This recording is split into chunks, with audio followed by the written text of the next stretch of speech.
¿Qué hacer cuando una situación de violencia escala hasta el punto de llegar al peor final? En esos casos, ¿existen las categorías de culpables e inocentes? ¿Dónde se encuentra ese momento de la historia en el que cada uno de los participantes debería haber tomado otra decisión? Hoy vamos a conocer el caso de Nicolae Miu, un adulto de 54 años que, sin quererlo, se convirtió en un caso testigo para el sistema judicial de Estados Unidos. Intentaremos contar los hechos con la mayor objetividad posible y ya luego ustedes podrán determinar si Nicolae es culpable o solo fue víctima de una situación que lo desbordó. Hola, ¿cómo están? Bienvenidos a todos a su canal. Mi nombre es Jackie Hernández. Ya saben que antes de comenzar con esas historias me gusta invitarlos a que se suscriban a este canal si aún no lo hacen, para que no se pierdan los videos, las historias que subo pues todas las semanas, y también recordarles que pueden apoyar mi trabajo y a esta servidora dejando esos deditos arriba, compartiendo y comentando. Ya tú sabes, todas esas cositas que tú puedes hacer del otro lado de la pantalla, que son gratis, no cuesta nada y a mí me ayudan muchísimo. En pantalla te dejo mis redes sociales para que me sigas. Y ahora sí, entremos en esta historia que creo que al final muchos de ustedes estarán muy divididos. Comencemos hablando sobre quién era este personaje.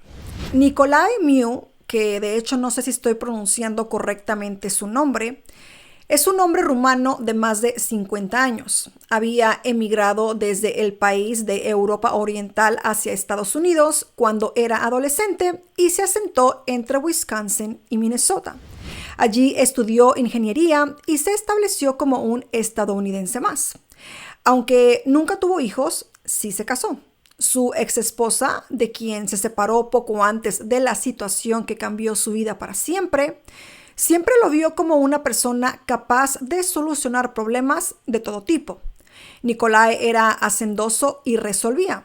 Le gustaba entender cómo funcionaban las cosas y eso lo llevó a estudiar idiomas, además de la carrera de ingeniería.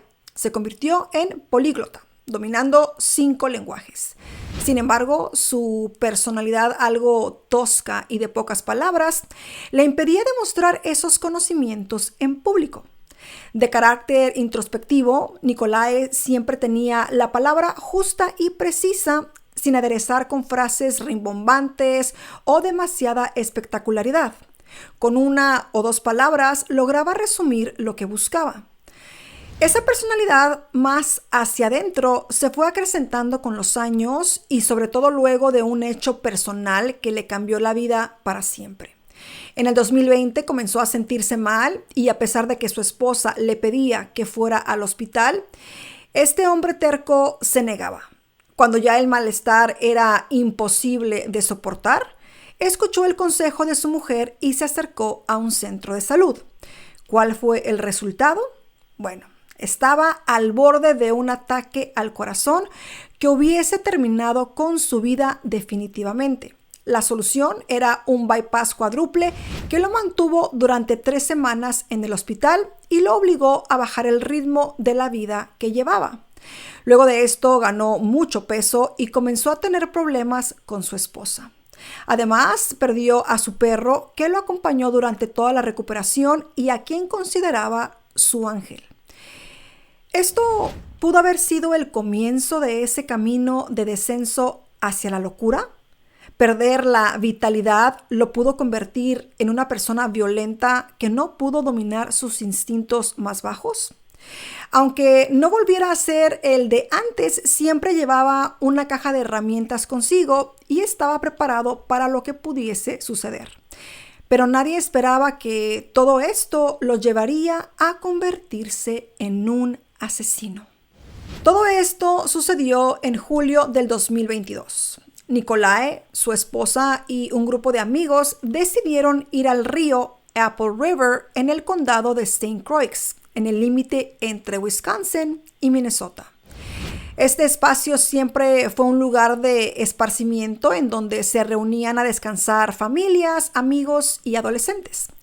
La actividad más frecuente en este lugar era el tubing, una actividad acuática en la que un grupo de gente desciende por un río tumultuoso y con mucho movimiento de corriente sentados sobre una cámara neumática de esas que, bueno, se encuentran dentro de las ruedas de los camiones, como un tipo salvavidas gigante, ¿no? Muy grande.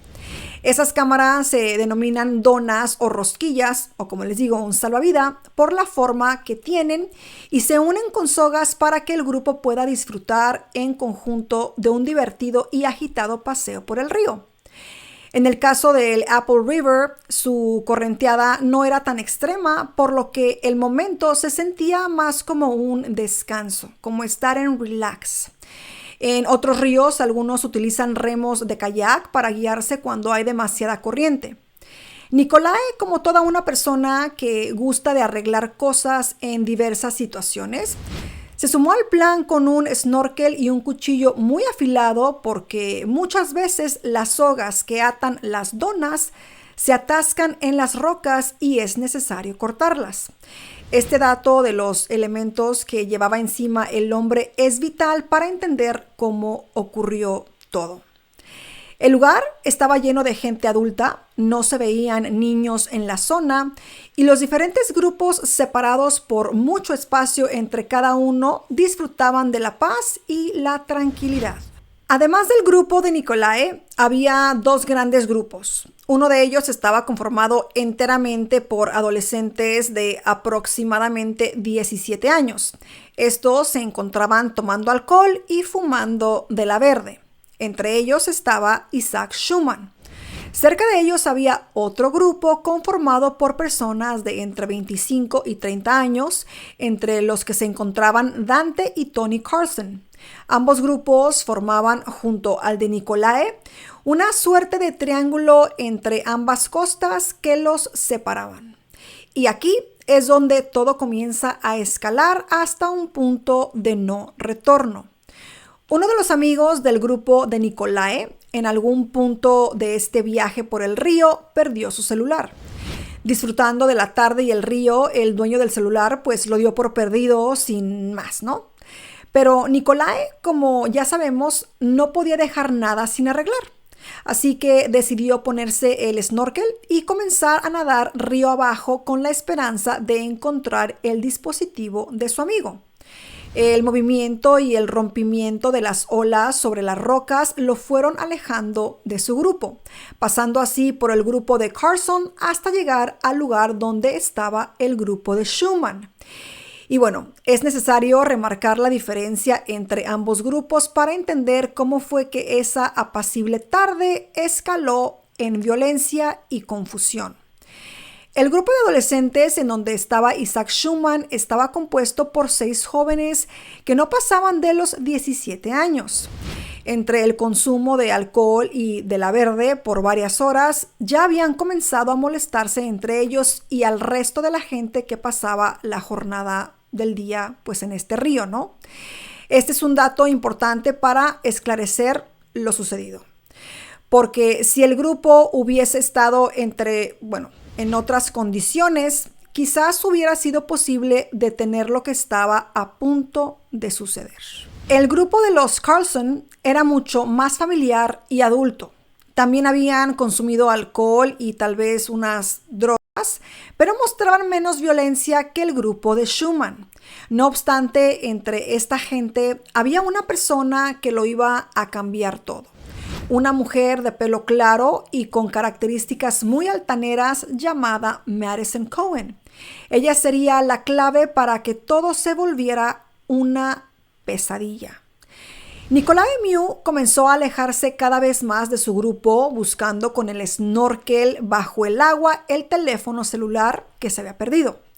Al llegar cerca del grupo de Schumann, los adolescentes comenzaron a reírse entre ellos al ver una persona mayor, algo excedida de peso, con un aparato de buceo en un río poco profundo.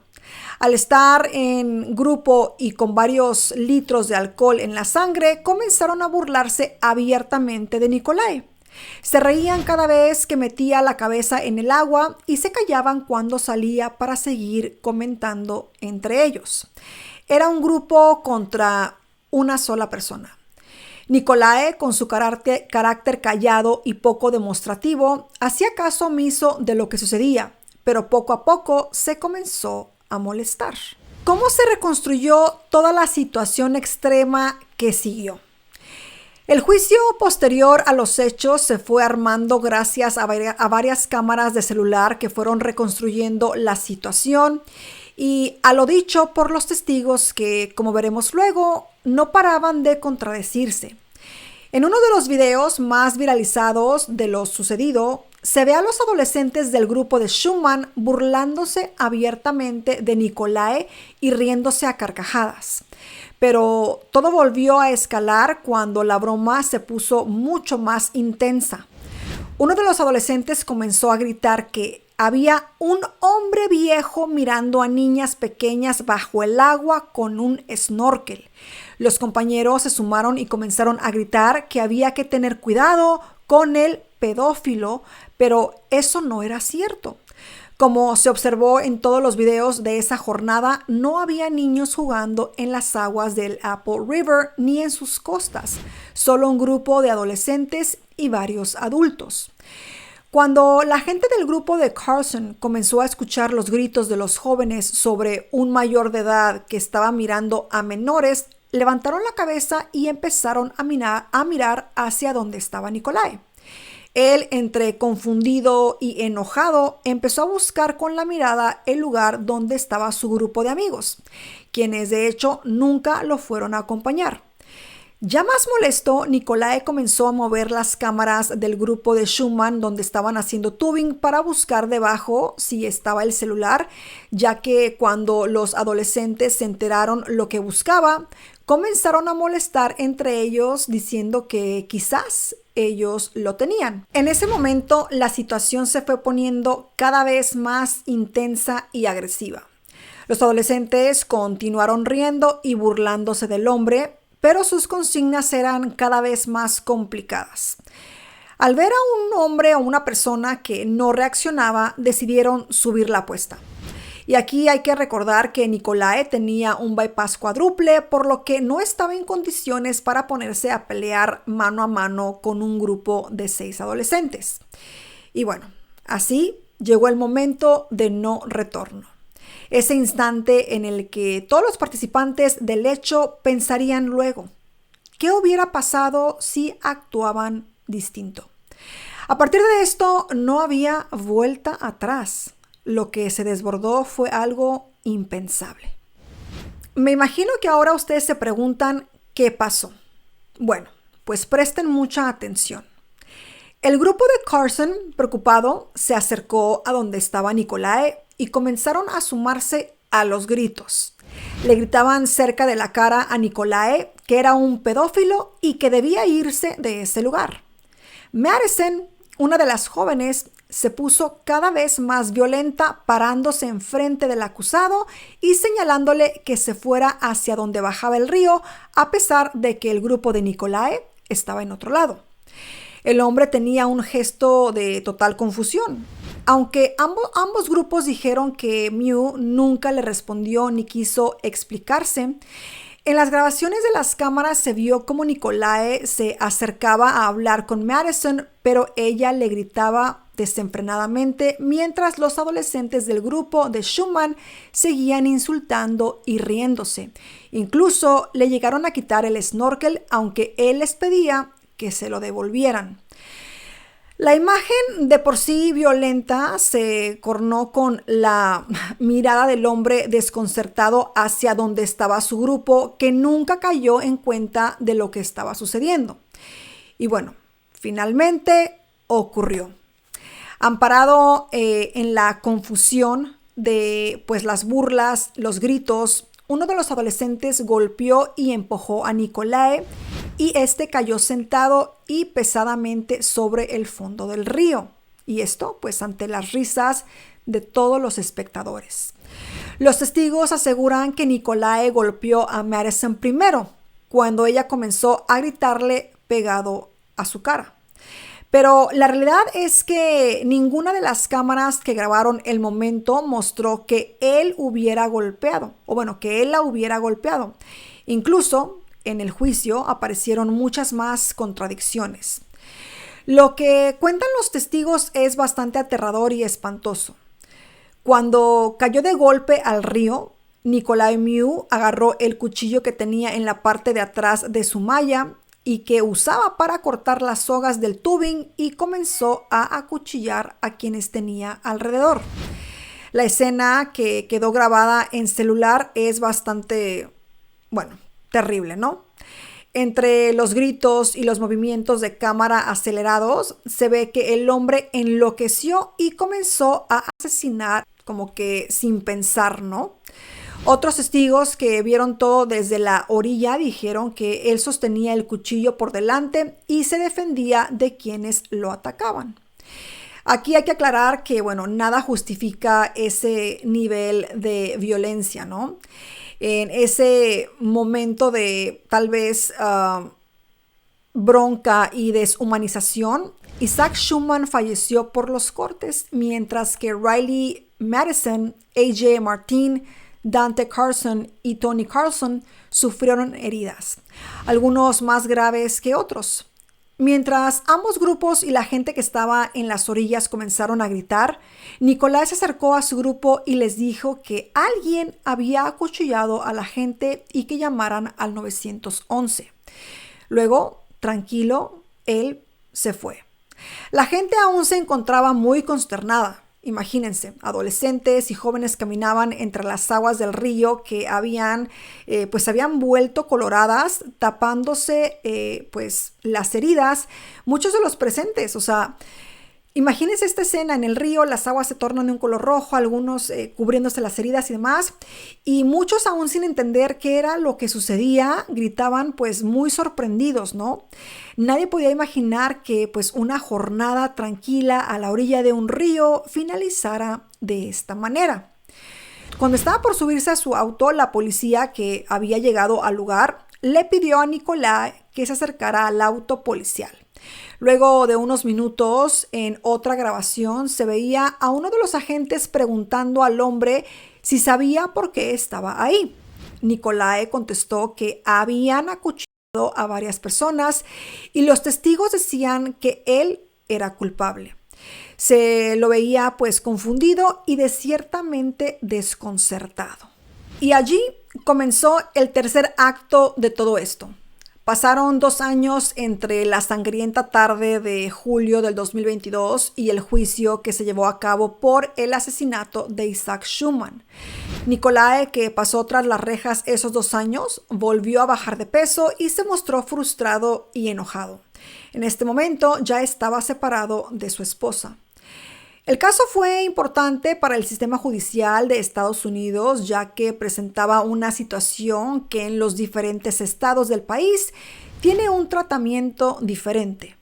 Por ejemplo, en Miami, una persona puede defenderse sin ningún tipo de aviso previo si se siente que, está en peligro, ¿no? Sin embargo, en Wisconsin hay que avisar al agresor cuando uno va a defenderse para que sea considerado legítima defensa. Pero aquí una pregunta. ¿Cuál es el escenario cuando un grupo de 10 personas mucho más jóvenes atacan en grupo y la persona agredida tiene un bypass cuádruple que pone en riesgo su salud? Lo sucedido en este caso, de haber ocurrido en el estado de Miami, hubiese sido considerado defensa del propio espacio y la justicia habría hecho más sencillo el trabajo para la defensa de Nikolai. Aquí no fue el caso. Lo cierto es que los padres de Isaac Schumann comenzaron una campaña para pedir que Nikolai fuera preso. Respecto a su hijo, decían que era un gran chico y el más sobrio de su grupo, a pesar que los estudios de sangre del día del asesinato indicaron que tenía 0.219 de alcohol en la sangre. La idea de la familia de Schumann era poner el foco en la figura violenta de Nikolai y en su reacción desmedida y asesina para desviar la discusión de la situación por parte de los adolescentes que llevó a escalar toda esta situación. Esto de cierta manera dividió fuertemente a la sociedad de Wisconsin y Minnesota. Los canales de televisión tomaban partido por cada una de las dos partes. En el juicio, las contradicciones en los testimonios fueron muy visibles. Mientras el abogado defensor de Nicolae buscaba asentar que todo se trataba de un caso de legítima defensa, el fiscal alegaba que había sido homicidio calculado. Lo que sucedió fue que los testigos no podían relatar una historia unificada. Todos los que habían estado presentes en el momento de este acto se contradijeron de una u otra manera, incluso hasta 3 veces. Una cuando la policía llegó al lugar, otra cuando ya llegaron a la estación de policía y finalmente en el juicio. O sea, imagínense ustedes. Se mentía con situaciones que claramente se veían grabadas en el video, como por ejemplo el hecho que Nicolae había atacado sin mediar palabra, cuando en los videos se veía que varias veces se había acercado a hablar. Por otro lado, no había constancia del famoso golpe a Madison. Esto lo pondría como responsable al pegar primero, pero la realidad es que en un video nunca se ve. Y luego cada uno de los testigos dijo algo muy diferente. Nunca quedó claro si el supuesto golpe había sido con la mano derecha o la izquierda, con mano cerrada o con puño abierto, si fue un gancho, si fue de izquierda a derecha o viceversa. Cada uno de los testigos dijo algo diferente. Incluso Madison confundió un lado con el otro, alegando que era por los nervios. En medio de todo eso apareció un testigo que estaba en la orilla del río y dijo haber visto a un hombre con chaqueta y un sombrero acuchillando gente, que salió y volvió a entrar desde la zona selvática alrededor del río. Incluso aportó un video, pero como lo pasó de iPhone a Android a los policías, quedó en baja calidad y luego, sospechosamente, el celular se rompió y la pieza se perdió. Todo era, imagínense, pues muy confuso, ¿no? Lo mismo sucedió con Madison. Además de las contradicciones en su testimonio, curiosamente había borrado el material de su celular. Y aquí una muy buena pregunta. Si esta joven era víctima de Nicolae, ¿por qué habría decidido borrar pruebas que hundirían más al acusado? Y bueno, sobre el golpe no había ninguna evidencia en su rostro de haber recibido ningún tipo de violencia física. Para un caso donde evidentemente el agresor tuvo una reacción desmedida en su accionar y se lo veía claramente como el culpable, ¿por qué sucedían todas estas cosas? Pero bueno, el hecho final, lo que terminó por cerrar el resultado del juicio, fue la palabra del propio Nicolae Miu. El fiscal aportó el video de la declaración del acusado en la estación de policía. Allí, Nicolae mentía, se contradecía, se lo veía asustado y con dudas, además de confundido. En el juicio, a diferencia del resto de los testigos, dijo que mintió por miedo, que no entendía qué estaba pasando. Sin embargo, siguió siendo parco pues en sus modos y en su narrativa, haciendo que el jurado de cierta manera empatizara poco con él. Nicolae no era una persona extrovertida o demostrativa. El único momento en el que se quebró fue cuando habló sobre las ganas de recuperar su equipo de snorkel y recordó que eran de cuando se estaba recuperando de la cirugía. La segunda vez que se le vio emocionado fue cuando le mostraron una imagen de su perro. Estas 2 situaciones fueron las únicas muestras de humanidad y sensibilidad que tuvo en el juicio.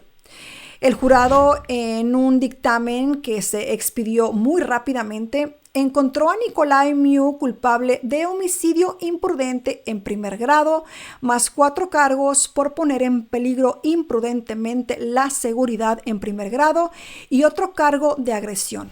El veredicto fue leído en el tribunal el pasado 11 de abril del 2024. Se redujo, sin embargo, la pena inicial, ya que no lo acusaron de que haya sido intencional. Sin embargo, salvo que, algo cambie en la apelación, cosa que pues veo muy difícil, Nicolae Miu nunca verá más la luz del sol fuera de la cárcel. Posiblemente reciba entre 30 y 40 años de prisión, que imagínense, sumados a sus 54 años de edad, es lo mismo que condenarlo a cadena perpetua. Y aquí me pregunto yo, ¿dónde se podría haber detenido toda esta situación? ¿Lo de Miu se pudo tomar como emoción violenta? Este caso tuvo en vilo a Minnesota y Wisconsin, poniendo el foco en evitar escalar la violencia y encontrar maneras de evitar llegar al destino que tuvo este incidente. Porque para que algo así haya sucedido, es necesario que ambas partes eviten detenerse a pensar en el otro. En tiempos de individualismo se deshumaniza la figura del vecino, el amigo o un desconocido. Y la violencia continúa actuando como solución a todos los problemas, algo que cuando se escala, como ya vimos en esta historia, termina muy mal. Este es un caso que, si le soy sincera, me deja como que ni de aquí ni de allá. Es un caso que sí me deja pensando en la responsabilidad de estos jóvenes también. La violencia nunca es la respuesta. Obviamente este hombre actuó de una manera desmedida, pero me pongo a pensar en una persona que no estaba metiéndose con nadie y de pronto tiene 10 personas enfrente de él haciéndole bullying, riéndose e inventándole falsos. Una persona que no estaba tomada, una persona que estaba simplemente buscando un teléfono en lo profundo del río, o bueno, en las aguas no tan profundas del río, y de pronto esos jóvenes tomando, fumando y demás deciden hacerle burla a una persona de la tercera, bueno, pues no de la tercera edad, una persona mayor, nada más porque sí. Obviamente el alcohol, el consumo de otras drogas, pues no nos ponen en nuestros 5 sentidos, ¿no? Y obviamente la pérdida de este chico, Isaac Schumann, pues es algo que no se puede recuperar, ¿no? No se debió llegar a este punto, pero creo que esos adolescentes también estaban buscando el sentirse como que grandiosos con su ego, burlándose, inventando cosas que lograron hacer que esto llegara hasta otro grupo de personas que de cierta manera pues les creyeron, ¿no? Les creyeron que había un hombre que estaba por debajo de las aguas viendo a menores, que era un pedófilo, esto y lo otro. Creo que todos en esos dos grupos se dieron cuenta que todo se salió de control, por eso los testimonios ya no coincidían. El hecho de que se haya dicho de que este hombre no dijo ni una palabra, simplemente tiró golpe, y en los videos se ve que trató como que de dialogar con esta otra mujer. Son muchas cosas que te ponen a pensar. Tal vez él les pedía que lo dejaran en paz, que lo dejaran tranquilo. Ahora, yo no sé ustedes, pero imagínense ustedes estar ahí en ese momento y de pronto que 10 personas se estén burlando, gritándote, acusándote de algo que ni siquiera estás haciendo y después te avienten y te caigas al río, o sea, te humillen, te deshumanicen y demás. Y aquí es donde, bueno, llega la escala de la agresión, ¿no? No es justificada, pero creo que no es solamente una parte que tiene responsabilidad de los actos. Tal vez este hombre debió de,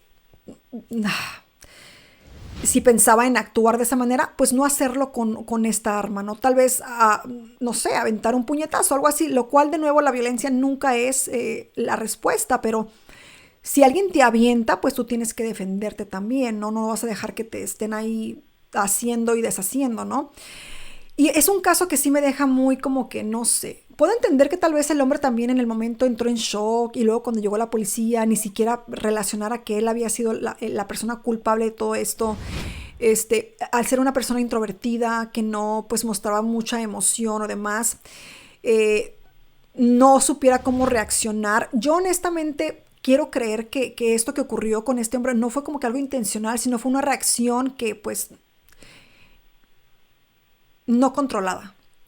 Obviamente, de nuevo, no es justificar, pero también creo que los jóvenes hicieron tuvieron acciones incorrectas. Y a veces justificamos muchas cosas porque son jóvenes, pero hay cosas que como jóvenes hacemos y pueden llegar a este tipo de niveles, ¿no? De nuevo, un caso que no sé qué pensar al respecto. Obviamente se lamenta la pérdida de este joven. Es algo que sus padres van a tener que vivir por el resto de su vida. La pérdida de un ser querido nunca se puede reemplazar con nada. Este hombre que tal vez nunca en su vida cometió ningún tipo de crimen ni nada, se le pone en esa situación, hace algo que tal vez nunca pensó, y ahora también ya pues lo que le queda de vida va a estar tras las rejas. ¿Ustedes qué opinan? Déjenme saber en los comentarios. Si llegaron al final de este video, aquí les dejo este emoji para que lo pongan abajo, y también déjenme sugerencias de videos, de historias que quieran escuchar aquí en el canal. Mi nombre es Jackie Hernández, les mando un beso, en pantalla les dejo las redes sociales y nos vemos en un próximo video.